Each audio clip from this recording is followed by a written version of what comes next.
Thank you very much for your patience. I mean, it's amazing that we are still here at this time. Thank you for not rushing away. So I'm going to invite our speakers for the panel session. Please give them a round of applause. They've done fantastically well. Can we please join me on the podium? And yes, we have a couple of questions from the audience. Okay, Femi, please. Yeah. Okay. Please, can we give our speakers a round of applause? Because the truth is, even if you are a business person, even if you are self-employed, they've shared nuggets that we need for life. I mean, no matter, even if you're a senior executive, I know we have some senior executives here, I'm sure there are some nuggets that they've shared. And actually, this is the essence of C.L.E.A.N, which is, we are not just talking the theory. People are sharing their experiences. People have been vulnerable. And of course, I really appreciate them for that. So please, another round of applause for them. So we have a couple of questions. In fact, before the event, people had sent in a lot of questions. But the first question is to Osinachi. And the question is this. Great presentation, Mr. Osinachi. And thank you for the insightful talk. How does one correct a wrong impression?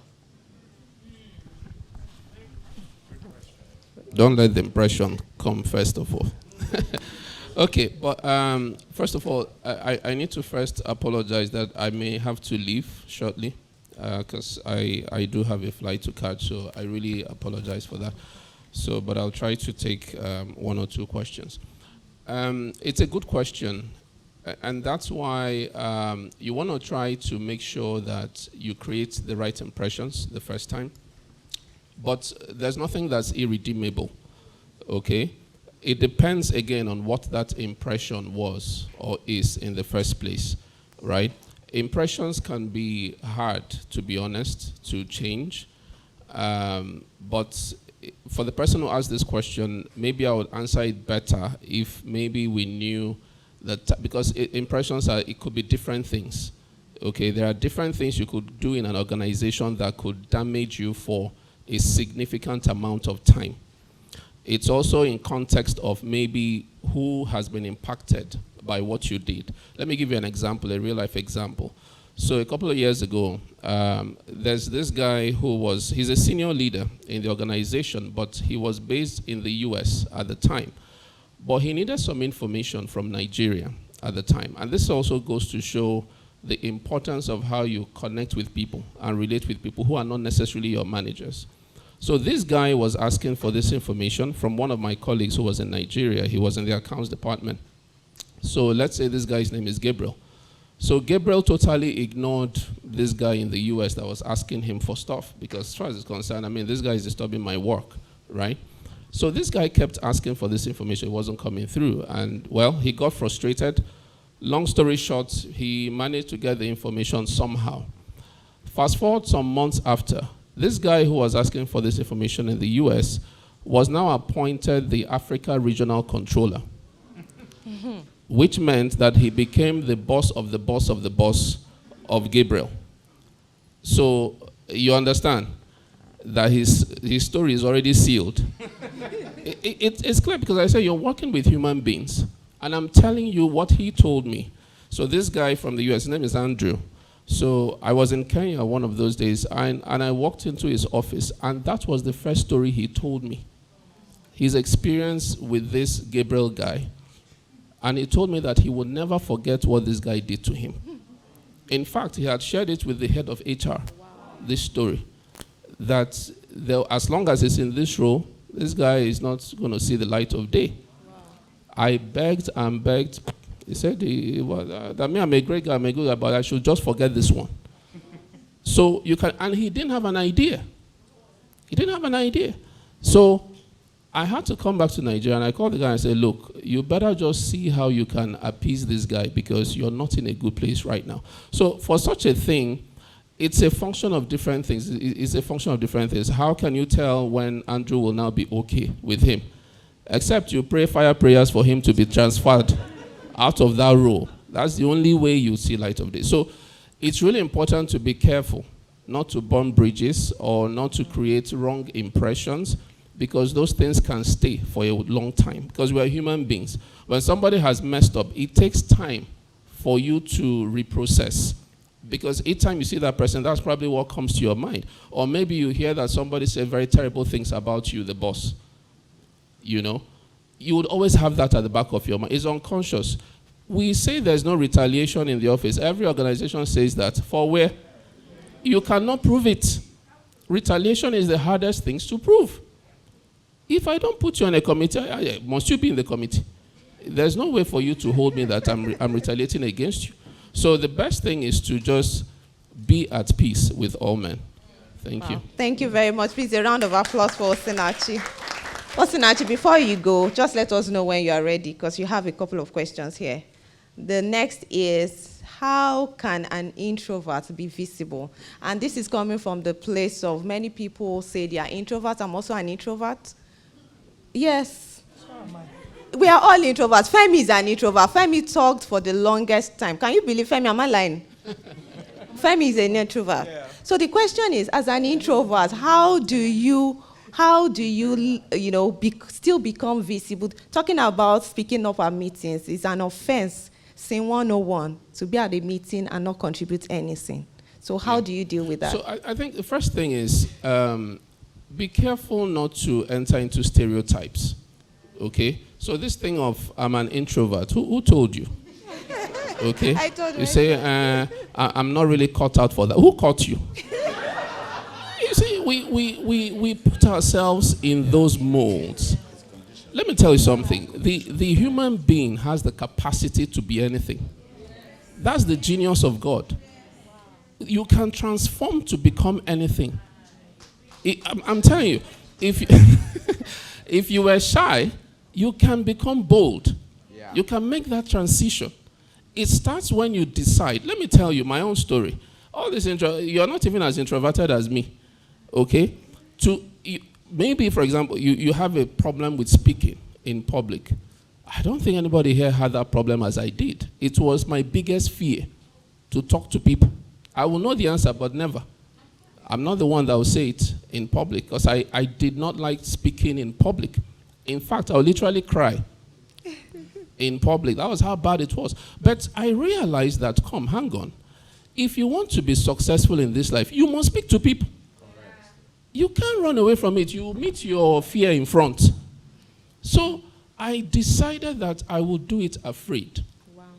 So you start doing it. The only way to learn it is to do it. Mm-hmm. It will not feel good. You will mess up. That one is for sure. You will hate yourself the first time you speak. Because everybody will be looking like, so you won't even know what you're saying. But you must take that leap. Come out of that thing that says you're an introvert. It's not true. You can change.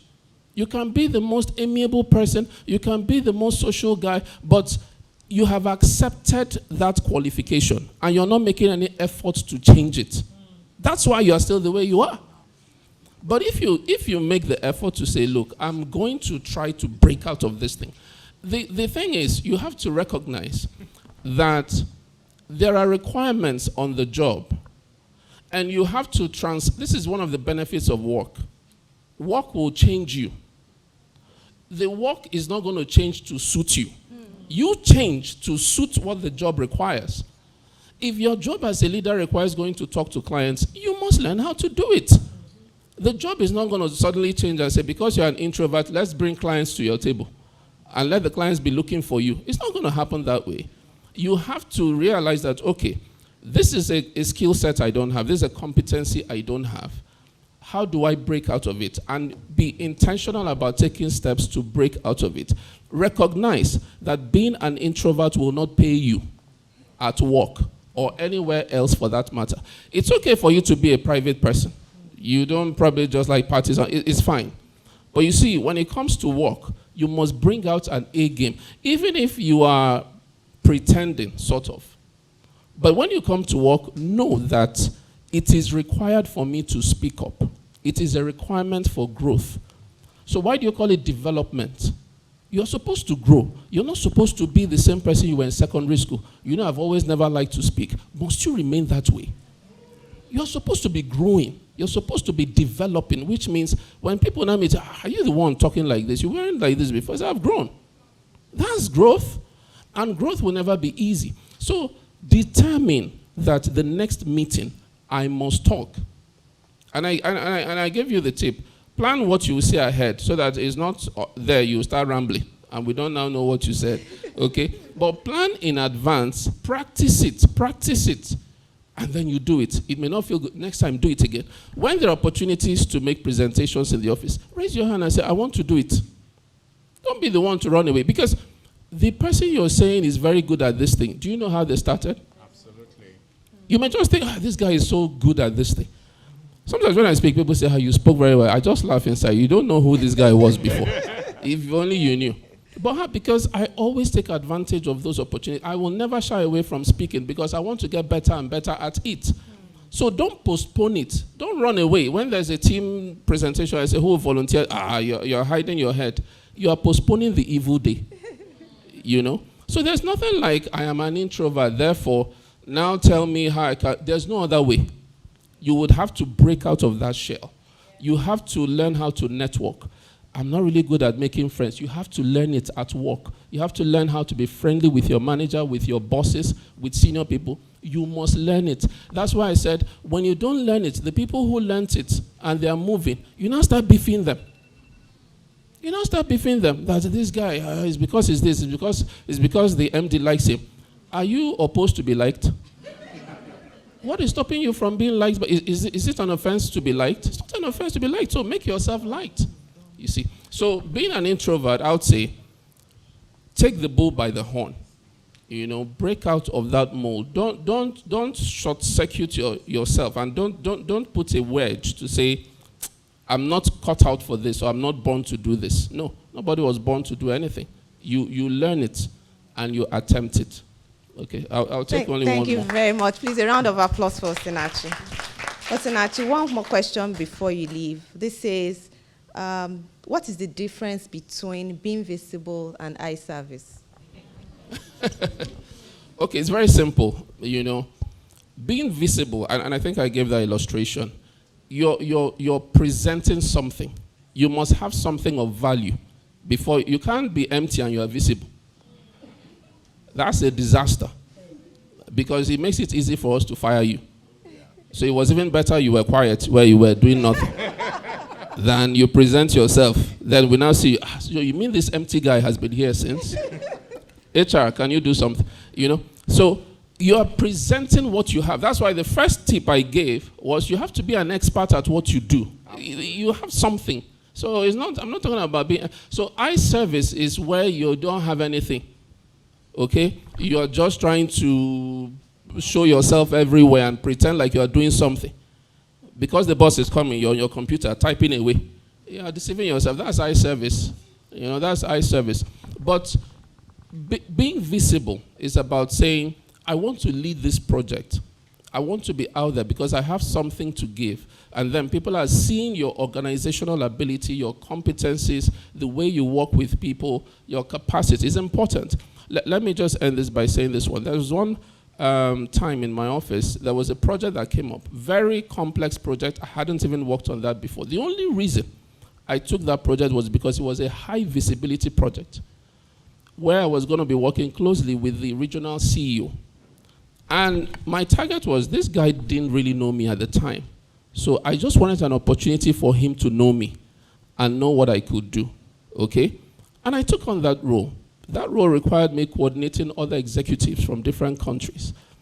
And he told my boss at the time, who was the CFO at the time, that, where has this guy been?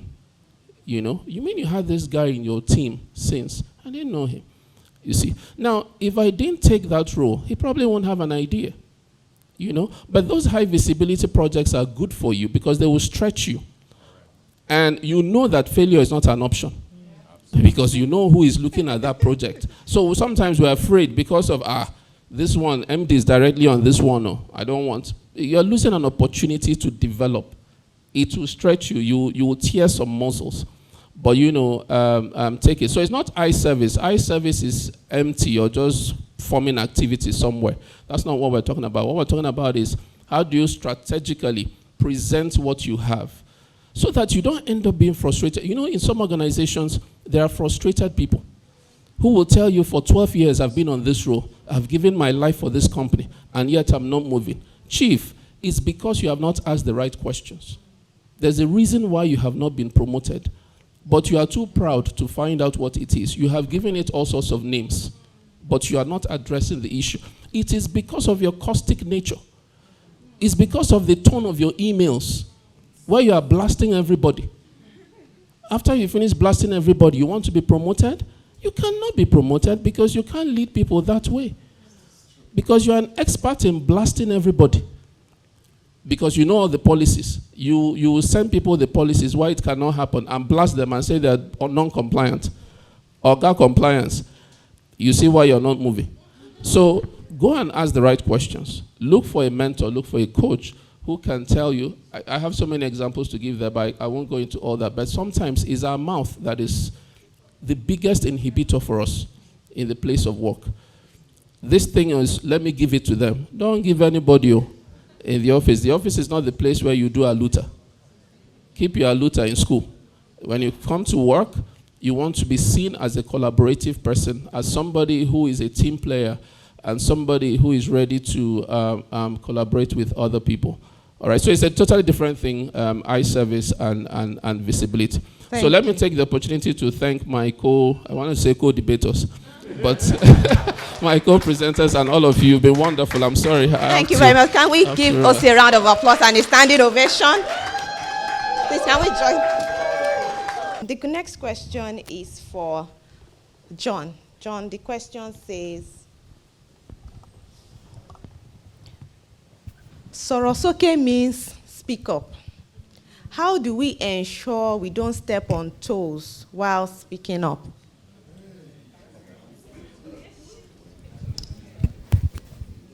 Hello?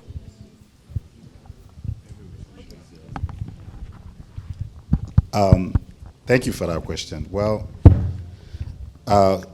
in this context, maybe I need to contextualize what the Sorosoke means. It's not really from a protest standpoint, right?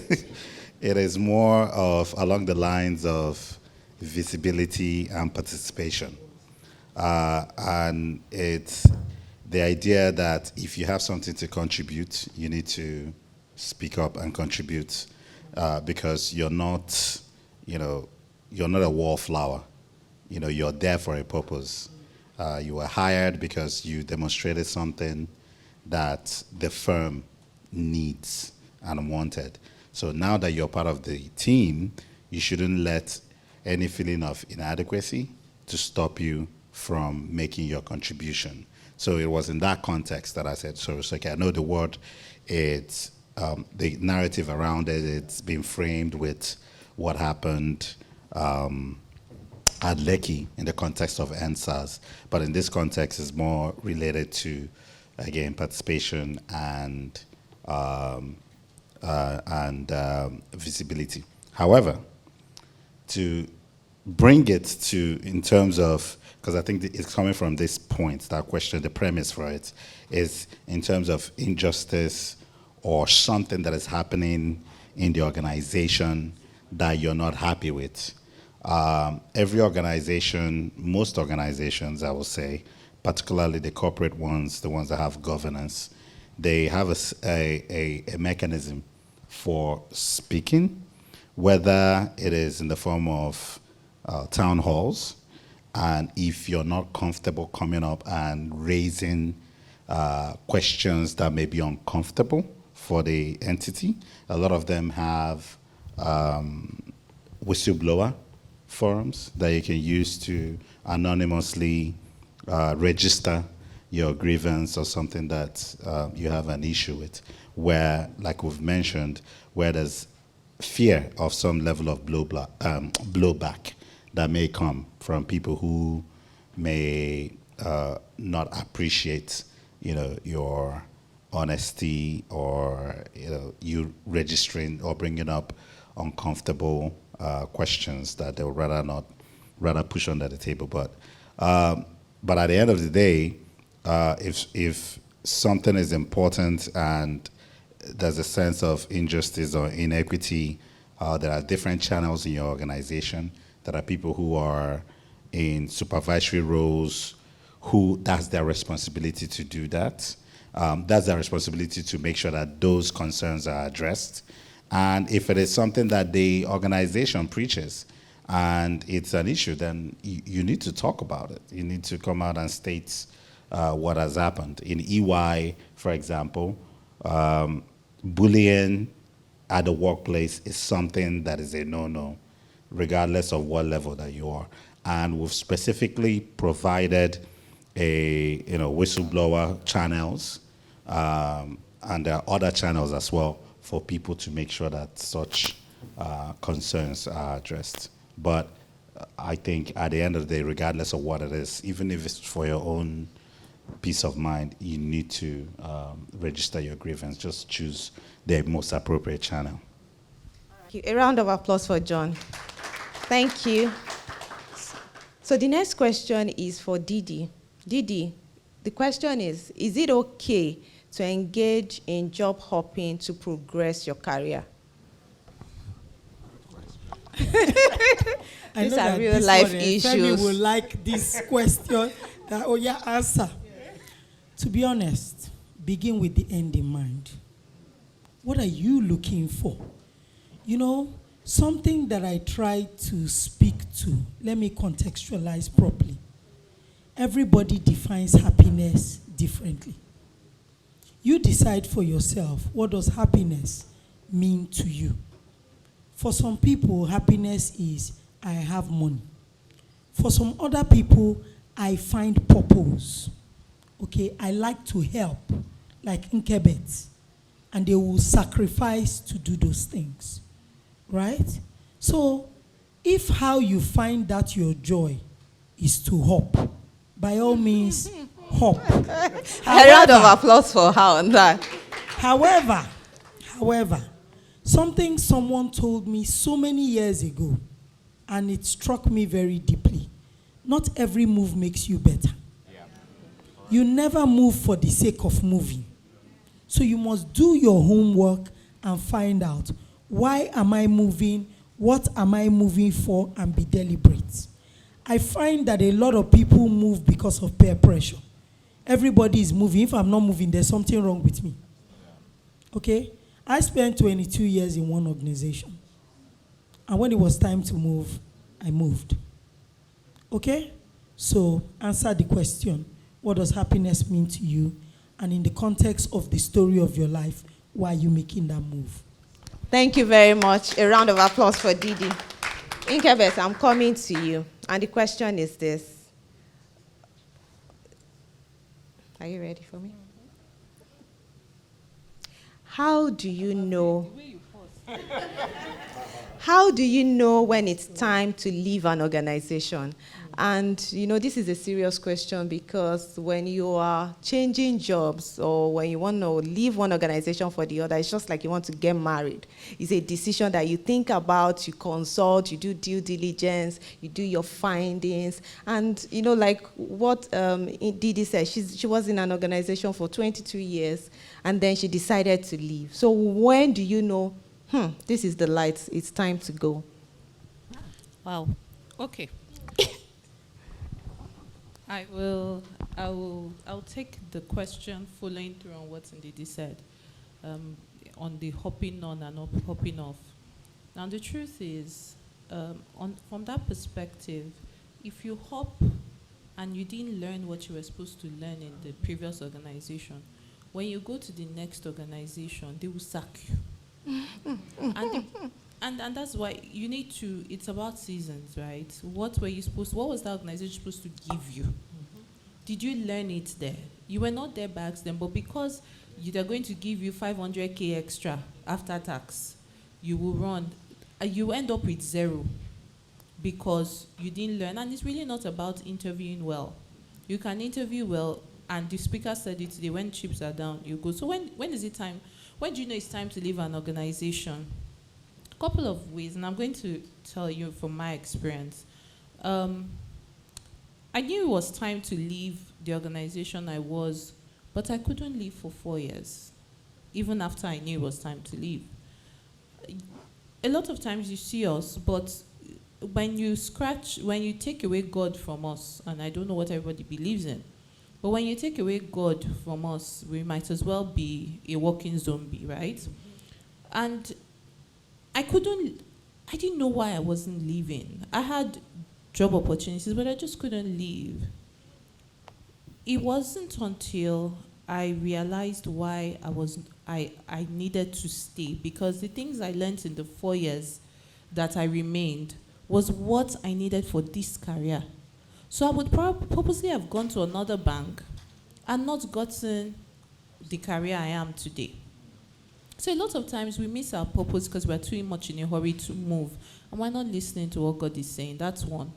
Two, but at the same time, when you've learned that thing and it's time to leave, you will know. First of all, first things first is you really have nothing more to give. Secondly, you've become, you're subtly becoming a principality, because you can do this thing. I can't remember who said it, you can do it with your eyes closed. And you've looked around the organization, you don't know where to go to. You have to leave. If not, you're going to become a nuisance. You're going to become a principality because you get into that gossip phase, because you are discontent, because your spirit needs more. And you are not able to give your spirit more. So you now become a bitter human being, and you become that gossip person by then, like, you know what they've been doing to us? You know this, I've been here for so long. I know everything. In fact, you now become a fossil. Please move. That's the time to leave.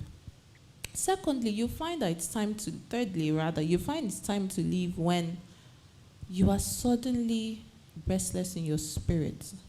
You are empty here. And then you know that I need to move into my next phase. And what starts to happen is you don't have that drive anymore. You are coming to work, you are just doing the basics. That excitement is, you become a BAU staff.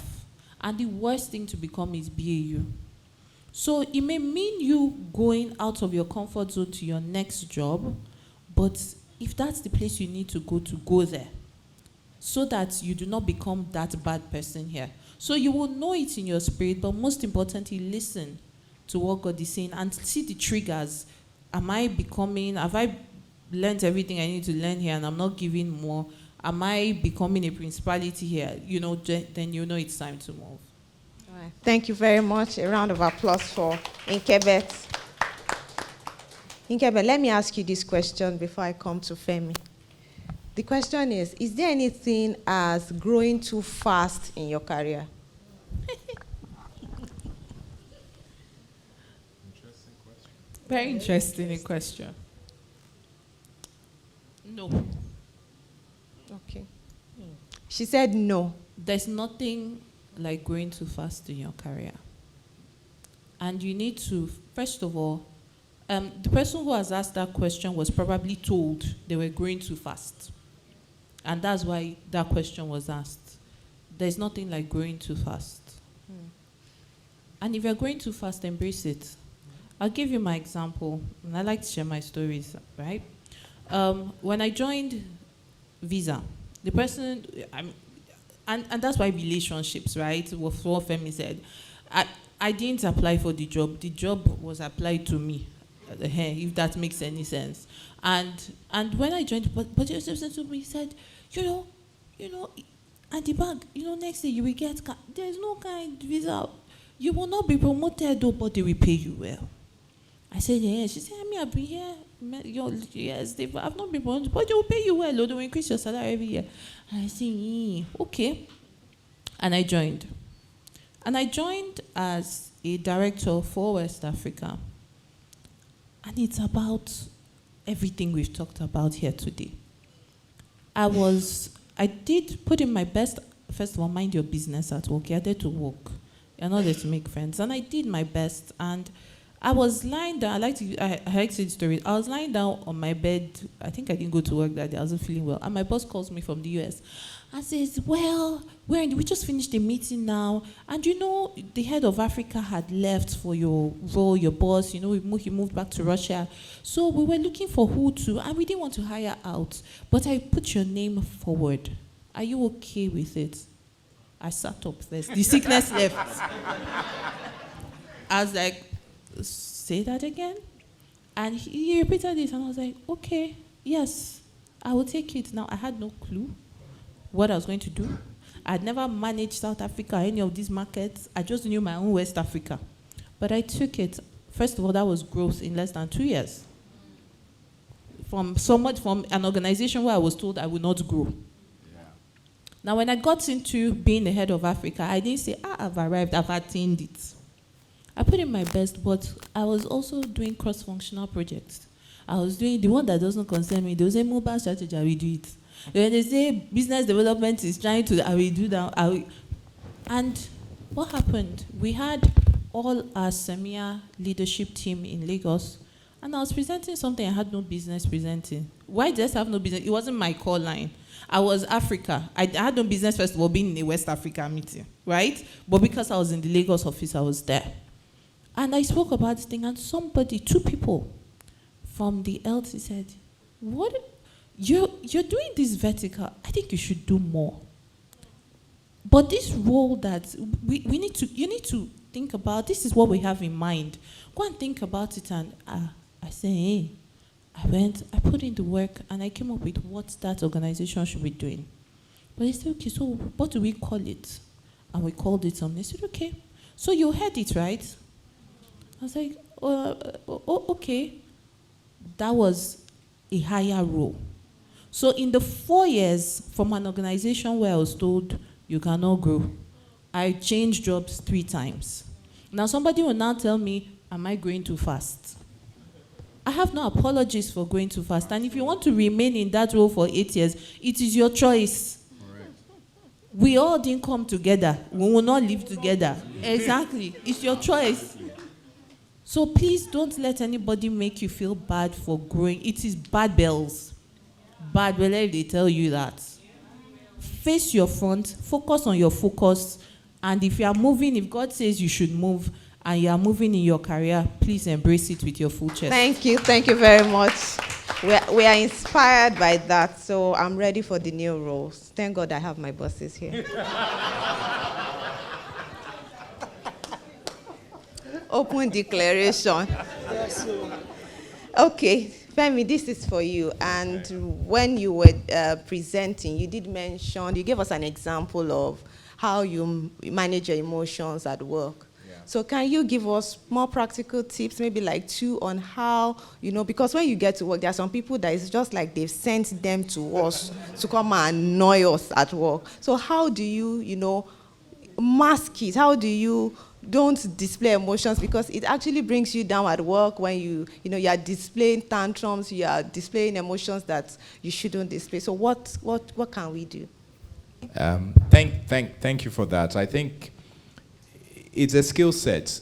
For me, I think it's one principle that I learned from someone that said, look, the moment you show your emotion, you failed. You failed. It's as simple, and I always say it, that look, if you're upset with me or I'm upset with you, I will not come to your house. I will not come for your birthdays, but you would never even know, because the way I'm going to treat you at work, you understand? You will not know. Because let me tell you why. Every time there are people pushing and pressing your buttons, the moment they know that you're emotional, that is your weakness. When they know your mumu button. Yes. That's the weakness. They will go after it. So if it's the, they never focus on what they did initially. Is your reaction. That, can you imagine? She's rude. She was rude. She told me she raised her voice, or he raised his voice. Is that acceptable? Is that a culture we bring here? You understand? But no one talks about what probed that reaction. They never talk about it. And guess what? All of a sudden, it's a total different something. HR has been called. Yinka is very rude. It's not possible. This one, oh yeah, we need to form an investigation. Blah, blah, blah. It's the same thing. You're not. So it's important. And I think I learned the hard way. I've worked with sometimes difficult people. I'm not going to go into further details. But one thing is that the moment, I will say this again, the moment you leave a job because of an individual, you've also failed. A round of applause You for should Fabian. always live for something other than that. You cannot, because this one is stressing you, find a way. Like I said, like for that difficult person, I will stay 3 minutes, calculate everything I was meant to do, the things I've not done, the explanation and everything, and it was always trying to look for the loopholes, but he never found. Do you get what I'm saying? Focus on your work. Do not allow those things to distract you, and you would see that person, 2 things always happens. That person has a change that, man, this guy is good, I might as well accept that position, or that person is kicked out. You will always win.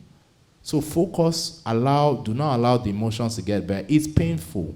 I won't lie to you. It's painful. Sometimes you are fuming, just go to the toilet, explode in the toilet, come back, with a smile, and just continue your work.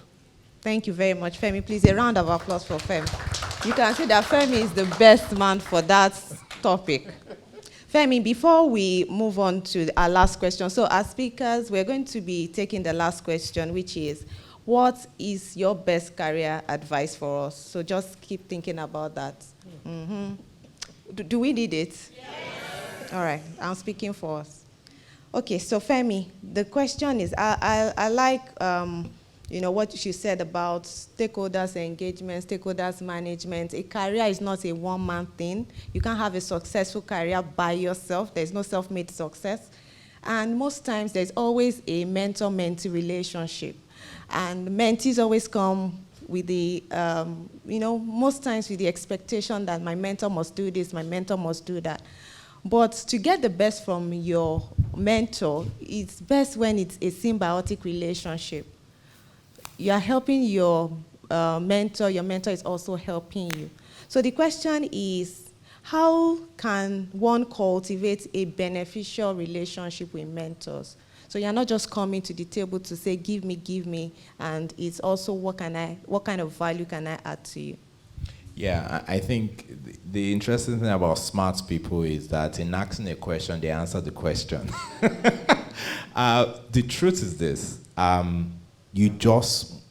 even in business, it's a vicious world, let's say it as it is.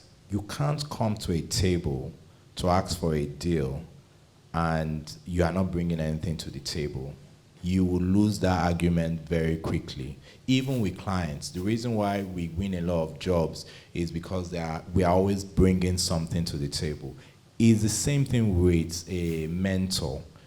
What are you bringing to the table? Those are the way you evaluate yourself. Because you hear a lot of people say, oh, I'd like you to be my mentor. And the first thing they will say is this, that I don't really have that time.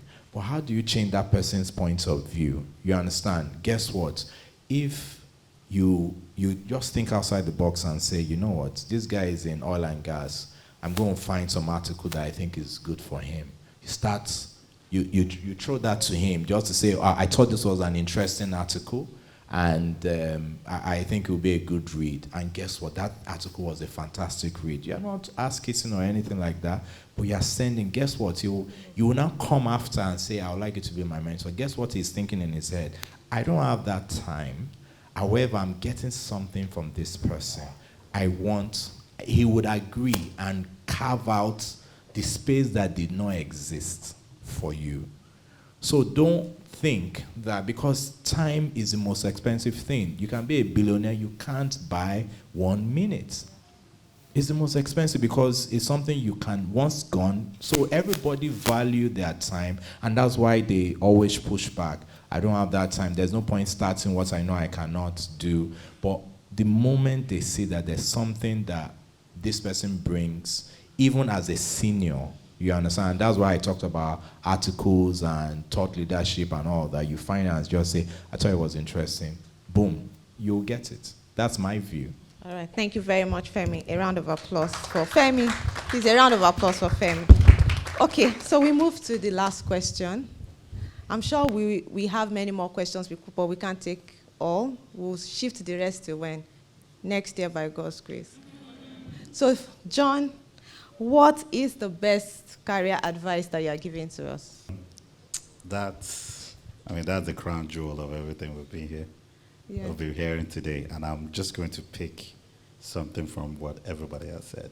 Okay. I think, and I'm going to dimension it by where you are on your career stage.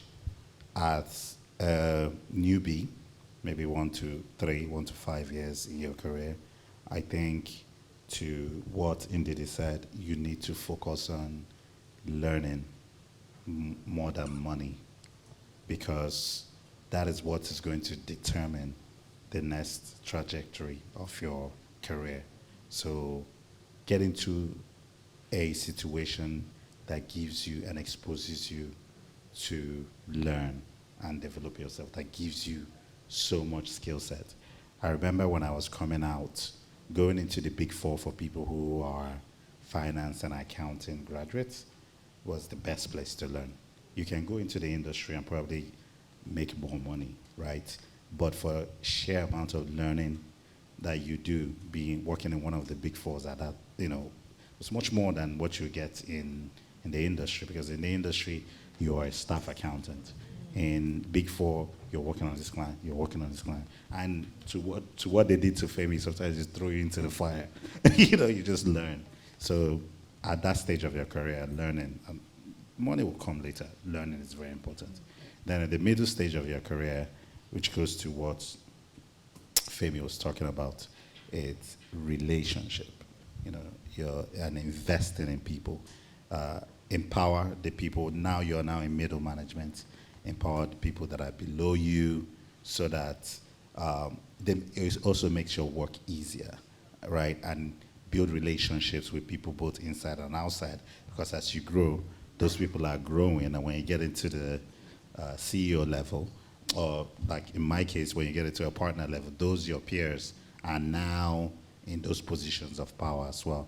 And there's now a symbiotic relationship between you and them. And to what Nkebet said as well, which you need to prioritize as you build that relationship, and you're now in your middle to top management.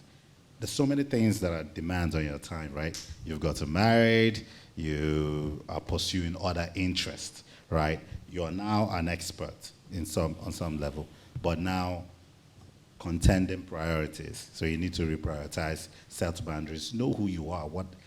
By that time, hopefully you've defined who you are and what you want out of this life, and where your family, your career, and all these different interests that you have. Because the more you move up, the more involved it gets. So in summary, early career, focus on knowledge.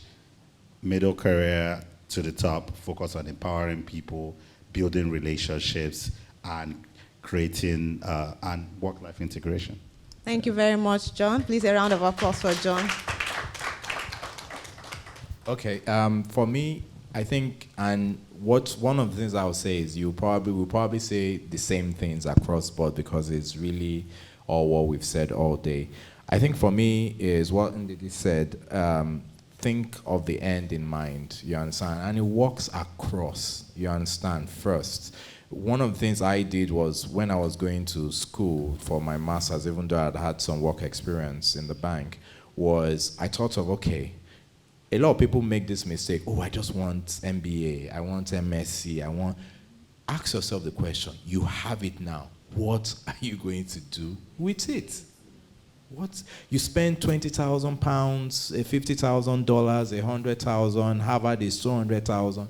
What exactly are you going to do? You have to know that before you even apply.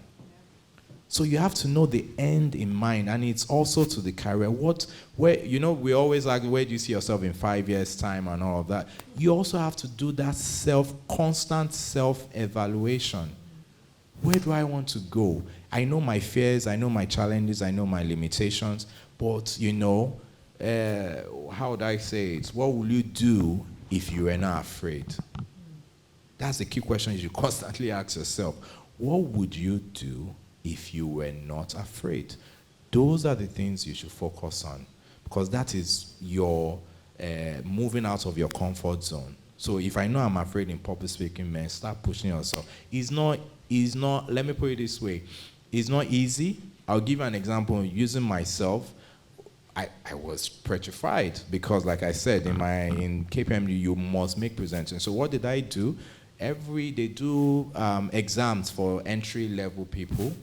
I went to HR and said one of the things they did was, after the exam, while they were marking, someone must come that is already in the business to just say, these are the services you provide, and it might be 30, 40 people. Guess what I did? They didn't ask me, and because people did not like doing it, everybody was, focusing on, I just told HR, you know what, can you call me every time? Don't worry about calling anyone else. You understand? Just call me every time. Let me talk to the new entrants or the people that just came to do the training. And that was how I started. I started building my confidence, building my courage that, I will now say, we do this, and you can come to my units, it's the best units, all those kind of things. So the other thing is, be hungry. The moment you are satisfied, growth stops. Growth stops. And it's one of the biggest problems for the senior level people. Yes. The moment you stop learning, growth stops. And guess what? Nobody is, indispensable. Even as a boss, they can. So you have to, yes, it's less to what John said, but you have to continue making sure that if they take me out, man, they will be in trouble. So I have to constantly, recreate and bring that value. Where, you sleep well at night, like what they said about Twitter and everything. You have to get to the position where it will be difficult for them to say I'm one of those that they're laying off, because I am adding that value. You understand? And I think the last point is humility. Humility is a scarce resource. I would say this, it's a scarce resource. Humility in the sense that people want to help you, but if you're not humble, you've given them the ammunition not to help you. As in that ability to see someone and not look down, that ability to relate, because when you're humble, regardless of whether you're the president's son, must you always carry yourself as the president's son? No. Carry yourself as a human being, be ready to help, and you'll be amazed how much help will come to you. And that's why people talk, what John said about feeling like a fraud is not that you feel like it, it's because if you are humble, more things will come to you, more promotions will come to you, as long as you are ready to take it. But within yourself, you'll be like, I don't deserve this. But you are getting it because you are hungry, you are humble, and you are empowering people. Thank you. Thank you very much, Femi. When you can ask that question, I had to really, really think, because in my career I've learned so many lessons, so many. But I'll share two that I think really stand out. And one in particular which I learned very early in my career. I think it's so relevant for this generation, because it's amazing how you guys discount it. And that lesson is, you can't fight your boss and win. It's that simple. This lesson is not just for your career, it's for life. One interesting thing about this phrase, though, is the follow-up question, which is, who then is your boss? It's amazing the way you guys narrowly define who your boss is. And let me just shock you again. Your CEO's secretary is your boss. I don't care if you freaking earn more than them. They can decide what comes in, what goes out. They can set the temperature in the room before you come to destroy you, before you leave. They are your boss. Your boss is the person who can influence outcomes. I even say really stupid things like, your boss's girlfriend is your freaking boss. So those of you who go to work and you know your guy's girlfriend, you go and fight the babe because of your morality. Bye-bye to Jati. You are writing your appraisal because somebody is going to have conversations around you. And for your boss is going to be, who are you to tell him what to do, how to do it, and when to do it? Who are you, really? So that idea of fighting your boss is not your job. Your job is to manage your boss. Your boss is human, and there is a way around that person. They have their likes, their dislikes, they have the way they like to communicate. Use that. And finally, my second point, which will need no explanation really, is don't burn bridges. You know how you make noise, you don't tell anybody, you have blasted everybody, dropped your letter, left the next day.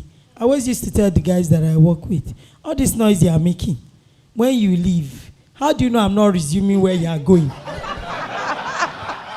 Yeah, because the truth is, you don't know. You don't know how many interviews I've attended. You were not there, they were setting up a new team, they interviewed me, they interviewed you. So when you now resume there and discover that I'm your boss, of course the first thing I do is to exit you. So go back to where you're coming from.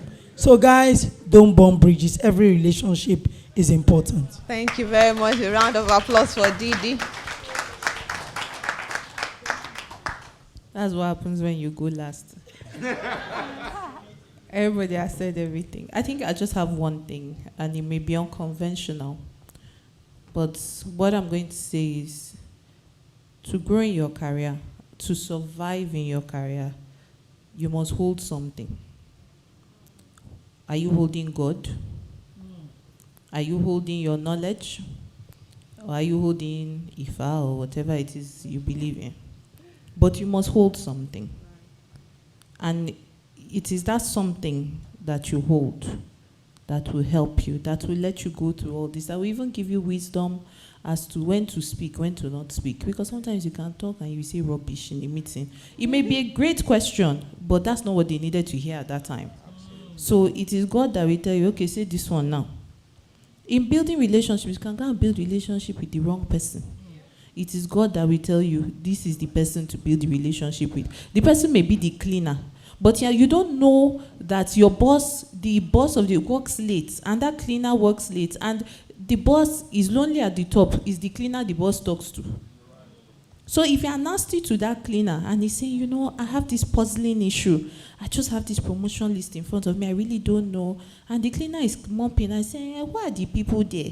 They say, it's Namdi, it's Obina, it's KG, that KG, you know she doesn't really greet. That's the end though. The cleaner is your boss. So it is God that will tell you who to be good to and what relationships to build. It is God that will tell you that it's time to leave. It's God that will tell you, do this work. Because sometimes you can live here and say, they said we should take all the jobs, you will burn out and you will die. It is God that will tell you, no, this project is strategic. It may not look strategic, but it's God that will tell you, don't take this popular one. Take this one, because it may be a project that is close to management's heart, but you don't know. So if I'm going to leave, if you must hold something. If you must grow, you must hold something. Make sure what you're holding is God. If you don't believe in God, make sure that thing you're holding is powerful enough to sustain you. Thank you very much. Please, a round of applause for Nkebe. And please, can we give our speakers a standing ovation as they return to their seats? Thank you so much for spending your time with us. Thank you for all the nuggets. We appreciate you.